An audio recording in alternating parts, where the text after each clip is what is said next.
साठी मनोज जरांगे गेल्या 5 दिवसांपासून उपोषण आंदोलन करतायत। तर जरांगे पाटलांनी उपचार घेण्यास नकार दिलाय। आमच्या मागण्या पूर्ण करणार आहात की नाही या संदर्भात मुख्यमंत्र्यांनी सांगावं असं आवाहन जरांगेंनी केलंय। तर दगाफटका कराल तर 5 वर्ष तुम्हाला सत्तेत सुखानं राहू देणार नाही असा इशाराही मनोज जरांगे पाटील यांनी दिलाय। फडणवीस साहेबांकडे एवढंच म्हणणं आहे की ज्या 8-9 मागण्या दिल्यात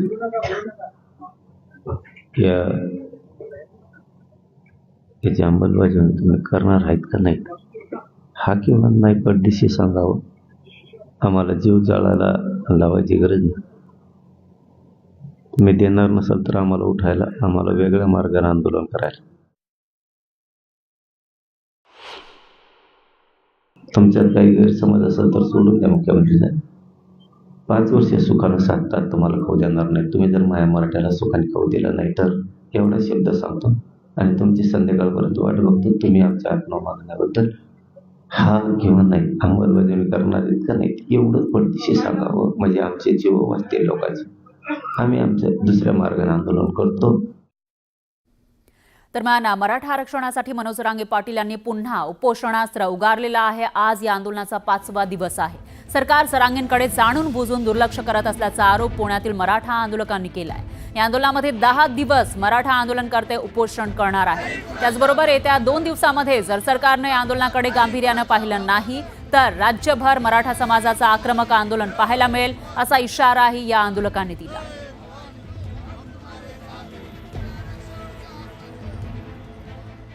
यानंतर एक मोठी बातमी आहे। धाराशिवमधून तेरखेडा इथल्या फटाका कारखान्यामध्ये मोठा स्फोट झालेला आहे। 6 जण भाजल्याची प्राथमिक माहिती समोर येते। तेरखेडा इथं 200च्या जवळपास फटाके कारखाने आहेत आणि त्यापैकी एका कारखान्यामध्ये स्फोट झाल्याची माहिती आहे। तर घटनास्थळी पोलीस आणि अग्निशमन दल पोहोचत असल्याची माहिती सुद्धा समोर येते। दरम्यान जखमी यांना प्राथमिक आरोग्य केंद्रामध्ये उपचारासाठी दाखल केलं आहे। जे जखमी आहेत त्यांना इथं प्राथमिक आरोग्य केंद्रामध्ये उपचारासाठी दाखल केल्याची माहिती समोर येते। धाराशिवच्या तेरखेडा इथं फटाक्याच्या कारखान्यामध्ये हा स्फोट झाला आहे आणि तब्बल 6 लोक भाजल्याची प्राथमिक माहिती आहे। पाहूयात पुढची बातमी। उपमुख्यमंत्री अजित पवार यांची भेट घेण्यासाठी रायगड जिल्ह्यातील शिवसेनेचे 3 आमदार मंत्रालयामध्ये पोहोचले होते, पण मंत्रालयातील दालनामध्ये अजित पवारच नसल्यानं गोगावलेंची भेट टळली आहे। तर शिवसेनेचे आमदार हे पालकमंत्री पदासाठीच आग्रही असल्याचं दिसतंय। महेंद्र थोरवे आणि महेंद्र दळवींनी तसं म्हटलेलं आहे।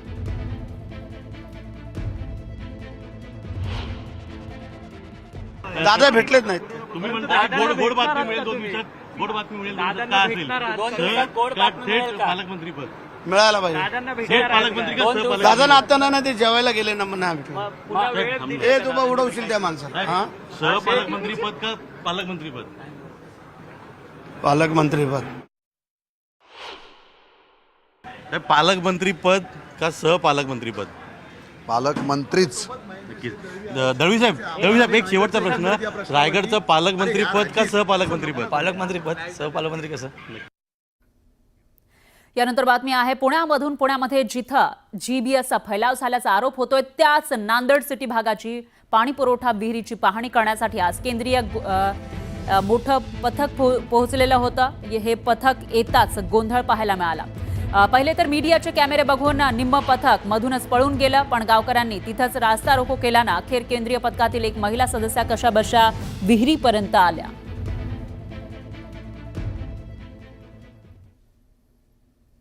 त्यामुळे आज ज्यांना मिळाली ते खुश झाले, ज्यांना नाही मिळाली त्यांना पुढे नंतर खुश होतील।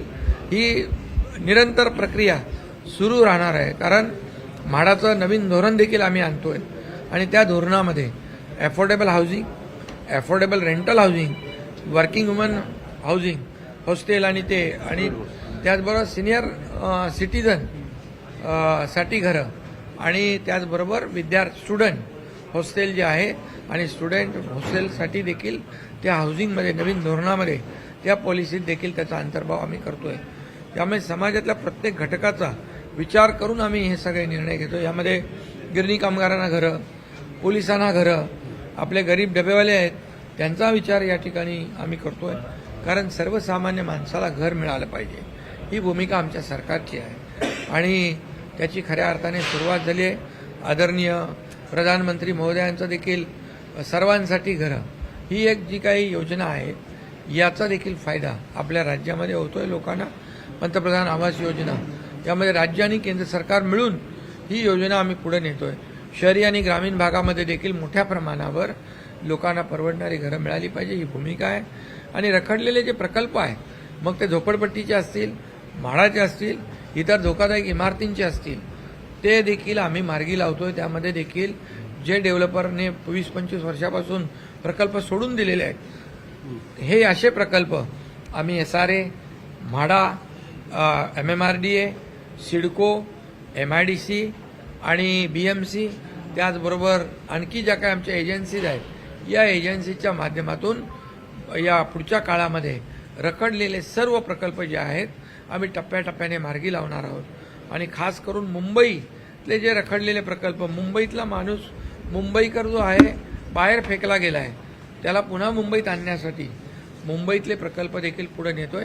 आणि मुंबई, ठाणे, पुणे एवढंच नाही तर संपूर्ण राज्यभरामध्ये ही पॉलिसी जी आहे आम्ही राबवतोय. आशियातलं सगळ्यात मोठं क्लस्टर आपण मंजूर केलेलं आज ठाण्यामध्ये त्याचं काम सुरू झालेलं आहे.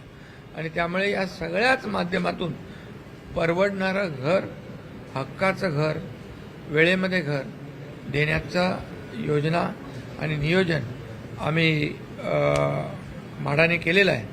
आणि त्यामुळे मी मगाशीच म्हाडाच्या टीमला सांगितलं आहे की आपल्यावर जो विश्वास लोकांनी दाखवलेला आहे तो विश्वास कायम टिकवण्यासाठी आपल्याला घराच्या क्वालिटीकडे, घराच्या घर देण्याच्या वेळेमध्ये आणि त्याचबरोबर घर देण्याची जी प्रक्रिया आहे, ट्रान्सपरन्सी जी आहे, जो पारदर्शकता आहे याच्यामध्ये अर्ज केल्यापासून तर घराचं अलॉटमेंट होईपर्यंत संपूर्ण प्रक्रिया जी आहे ऑनलाईन आहे.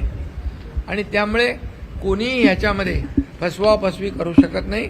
आणि ग्राहकांनी देखील असं कोणी सांगत असेल की मी तुम्हाला घर मिळवून देतो, मला पैसे द्या, अशा भूलथापानं बळी पडता कामा नये.